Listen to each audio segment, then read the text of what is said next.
Everyone, তো চলে আসলাম আর একটা ছোট্ট মিনি ব্লগ নিয়ে। তো এখন সকাল সকাল যাচ্ছি বাজার করতে, কিছু জিনিস কেনার আছে। আর আজকে যেহেতু আমাদের এখানে শীতল পান্তা, তো তাই ফল প্রসাদ এইসব কিনতে যাচ্ছি। তো তারপরে বাড়িতে এসে স্নান টান করে ডালা সাজিয়ে এখন যাচ্ছি মন্দিরে ডালাটা দিতে মায়ের পুজোর। আর বাইরে কি রোদ দেখতে পাচ্ছ, মানে অসহ্যকর রোদ।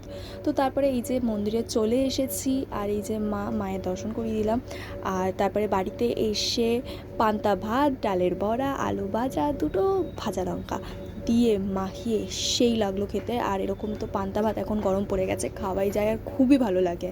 তো তোমাদেরও কাদের পান্তা ভাত খেতে ভালো লাগে আমাকে অবশ্যই জানিও। তো তারপরে খেয়ে দিয়ে আবার রেডি হয়ে বেরিয়ে পড়েছি এই রোদ্রের মধ্যে, যাচ্ছি গড়িয়াহাটে, কারণ সামনেই পয়লা বৈশাখ, তো তার জন্য কিছু কেনাকাটা করতে।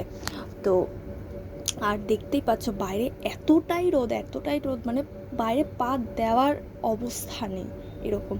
তো তারপরে এই যে এখন আমি যাচ্ছি একা একা মজা করতে করতে। তো আর এই যে দেখতেই পাচ্ছ ট্রেনে কি ভিড়।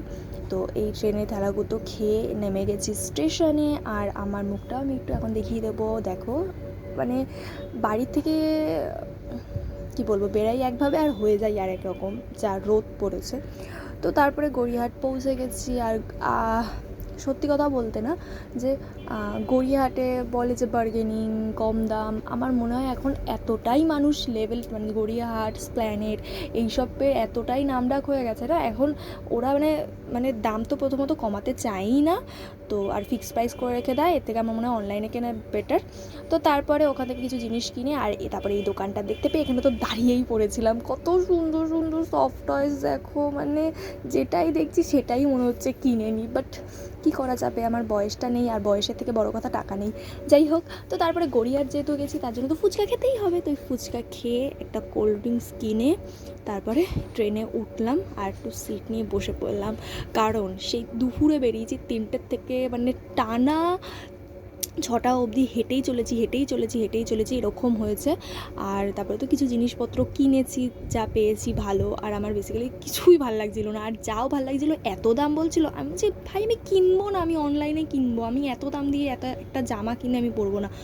তো যাই হোক, তো তারপরে এই যে বেরিয়ে ট্রেনে উঠে পড়েছি। আর একজনের সাথে আমি গল্প করছিলাম ট্রেনে উঠে, কারণ আমি যেহেতু একা গেছি তার জন্য আরেকজন সামনে ছিল, ও একা ছিল, তাই গল্প করছিলাম গল্প করতে করতে। তো তারপরে এই যে দেখতেই পাচ্ছ সেই দিনের আলোতে বেরিয়েছি, হয়ে গেছে রাত। যাই হোক, তো তারপরে বাড়িতে এই যে পৌঁছে গেছি। আজকের ভিডিওটা যদি তোমাদের ভালো লেগে থাকে একটা লাইক করে দিও, আর চ্যানেলে নতুন থাকলে সাবস্ক্রাইব করে দিও। দেখা হচ্ছে পরের একটা মিনি ব্লগে। আজকের মতন এইটুকুনি, টাটা।